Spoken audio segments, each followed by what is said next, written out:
बच्चों कल हमने यहाँ तक पढ़ लिया था। आज हम इससे आगे पढ़ते हैं।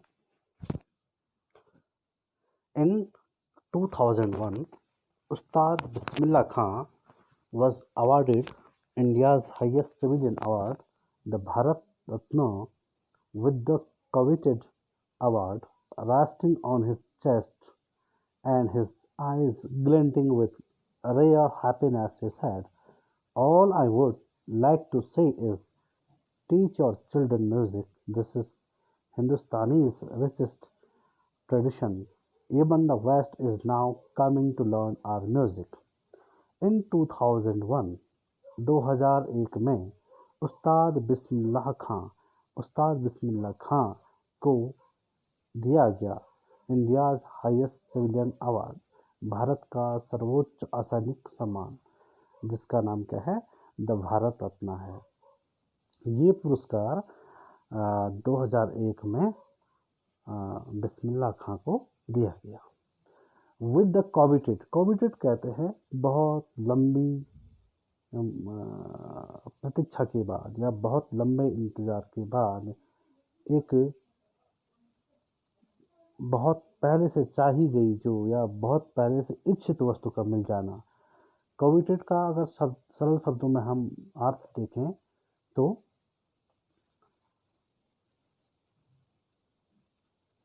बहुत बड़ी इच्छा या बहुत बड़ी चाहत को कोविटेड कहा जाता है। भाई जैसे हम लोगों की भी कुछ चाहतें ऐसी होती हैं जो बहुत बड़ी होती हैं, कुछ चाहतें हमारी ऐसी होती हैं जो हमें इजीली मिल भी जाती हैं और हमें वो याद भी नहीं रहती हैं, लेकिन कुछ हमारी ऐसी ख्वाहिशें होती हैं जिनको हम बहुत लंबे समय से पाने की कोशिश करते हैं।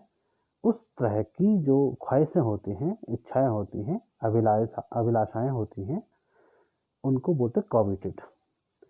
अंग्रेजी में कहेंगे अ ग्रेट डिजायर या बर्निंग डिजायर कहते हैं इसको। Award resting on his chest, उसके मीन्स बिस्मिल्लाह खां के छाती पर, सीने पर क्या कर रही थी? सुशोभित हो रही थी। एंड हिज आईज, और उनकी आंखें, ग्लिंट मीन्स होता चमकना, विद रेयर हैप्पीनेस, दुर्लभ खुशी, उनकी आंखें दुर्लभ खुशी से चमक रही थी। ही सेड, उन्होंने कहा, all I would like to say is, मैं यह कहना चाहूँगा कि टीच योर चिल्ड्रन, अपने बच्चों को क्या सिखाओ? संगीत सिखाओ। This is Hindustan richest tradition, यह हिंदुस्तान का सबसे समृद्ध क्या है? ट्रेडिशन है या परंपरा है। यह हिंदुस्तान की सबसे समृद्ध परंपरा है। Even the West is now coming to learn our music, यहाँ तक कि जो पाश्चात्य देश हैं वो भी हमारे संगीत सुरों को या हमारे संगीत को सीखने के लिए हमारे देश में आ रहे हैं। आगे है, in spite of having traveled all over the world, Khan Sahab, as he is fondly called, is exceedingly fond of Banaras and Dumrao, and they remain for him the most wonderful towns of the world. A student of his once wanted him to head a Shehnai school in the USA, and the student promised to recreate the atmosphere of Banaras by replicating the temples there, but Khan Sahab asked him if he would be able to transport river Ganga as well. Later he is remembered to have said, that is why whenever I am in a foreign country I keep yearning to see Hindustan, while in Mumbai I think of only Banaras and the holy Ganga, and while in Banaras I miss the unique Matha of Dumrao.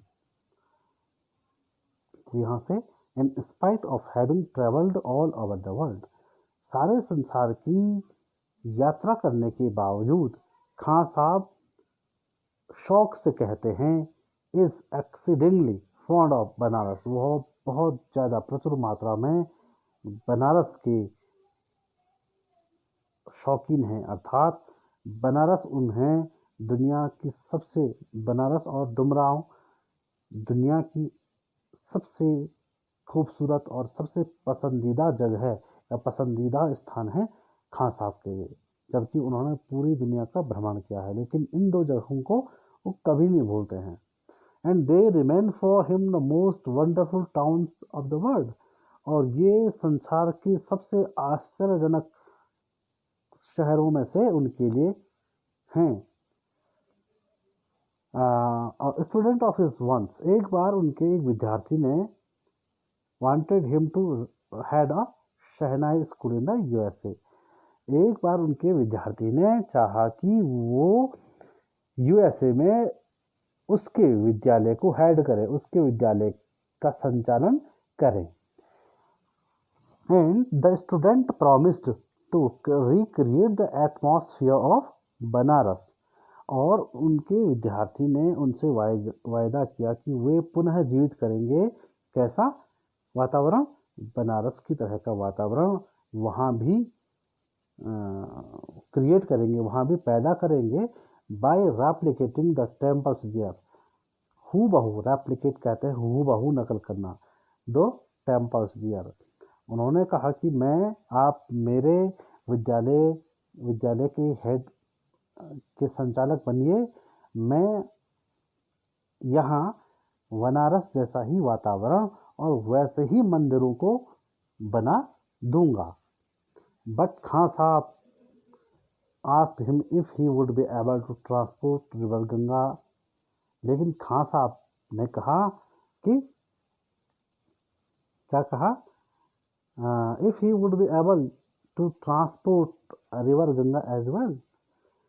खां साहब ने कहा कि एक बात मेरी भी सुनिए, अगर आप गंगा नदी को यहाँ ले आएं तो मैं आपके इंस्टीट्यूट का, आपके संस्थान का क्या करूँगा, संचालन करूँगा। ऐसा तो हो नहीं सकता था।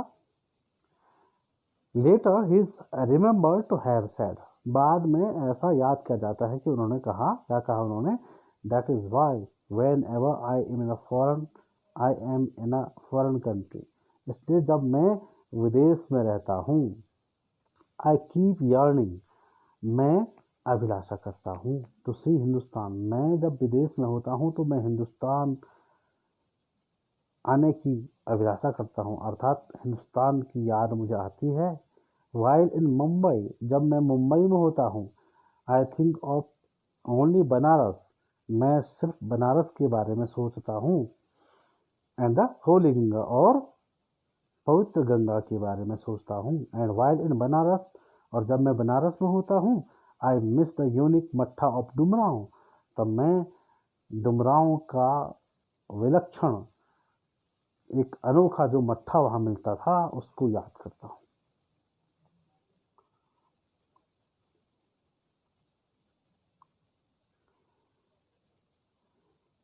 अब इसका जो लास्ट जो एक पैराग्राफ है उसको पढ़ लेते हैं हम।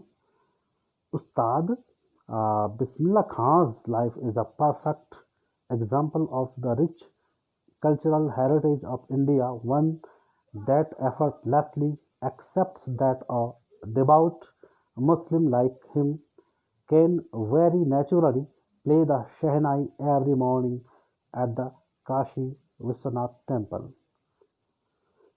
उस्ताद बिस्मिल्लाह खान्स लाइफ, उस उस्ताद बिस्मिल्लाह खां की जो जीवन है, इज अ परफेक्ट एग्जाम्पल, एक सटीक उदाहरण है किसका, ऑफ द रिच समृद्ध cultural heritage of India, Bharat की सांस्कृतिक विरासत का एक क्या है, सटीक उदाहरण है। मतलब जो उस्ताद बिस्मिल्लाह खां का जीवन है वह भारत की समृद्ध सांस्कृतिक विरासत का एक परफेक्ट उदाहरण है, एक सटीक उदाहरण है। वन दैट, एक जो effortlessly accept that, कोई भी बिना किसी हाँ ना के या बिना किसी प्रयास के, या हम यूँ कह सकते हैं कि उसे बिल्कुल भी संकोच नहीं होगा यह स्वीकारने में कि डिवाउट मुस्लिम, एक मुस्लिम जो कि एक भक्त है, देशभक्त है, लाइक हिम, उनकी तरह का जो एक मुसलमान है जो कि एक पूर्ण देशभक्त है, can very naturally play the shehnai, वो शहनाई को इतनी प्राकृतिक, इतने नैसर्गिक रूप से बजा सकते हैं। एवरी मॉर्निंग, प्रत्येक सुबह, at the Kashi Vishwanath temple, उन्हीं की तरह का कोई मुसलमान होगा, शायद ही होगा, जो काशी के विश्वनाथ मंदिर में सुबह सुबह शहनाई का वादन करे। अर्थात दरअसल जो हमारे धर्म है, हिंदू अपने को महान समझने की कोशिश करता है या महान बनाने की कोशिश करता है, और मुसलमान भी अपने को महान बनाने की कोशिश करता है। लेकिन असली जो देशभक्त होता है वो हमेशा अपने देश को आगे रखता है, धर्म को वो गौण समझता है। इसी तरह के हमारे बिस्मिल्लाह खां जी थे, उस्ताद बिस्मिल्लाह खां जी थे, जो देश को सर्वोपरि स्थान देते थे। बाद में वो धर्म को मानते होंगे। आगे है, उस्ताद बिस्मिल्लाह खां passed away on 21 August 2006 at the age of 90 after a prolonged illness. Prolonged means लंबी बीमारी, illness means बीमारी। उस्ताद बिस्मिल्लाह खां का देहावसान 21 अगस्त 2006 को 90 वर्ष की उम्र में एक लंबी बीमारी से हुआ। He was given a state funeral. उन्हें राजसी उनका अंतिम संस्कार जो है वो जैसे राजा महाराजा या किसी बड़े प्रतिष्ठित व्यक्ति का अंतिम संस्कार होता है उस तरह से हुआ। And the government of India, और भारत सरकार ने declared 1 day of national morning, और भारत सरकार ने उनकी मृत्यु पर एक दिन का शोक, राष्ट्रीय शोक मनाया। तो इस तरह से ये पार्ट समाप्त हो गया। इसकी मीनिंग्स हम कल लिखाएंगे और फिर क्वेश्चन आंसर कल लिखाएंगे। उसके बाद हम मोमेंट्स पढ़ेंगे।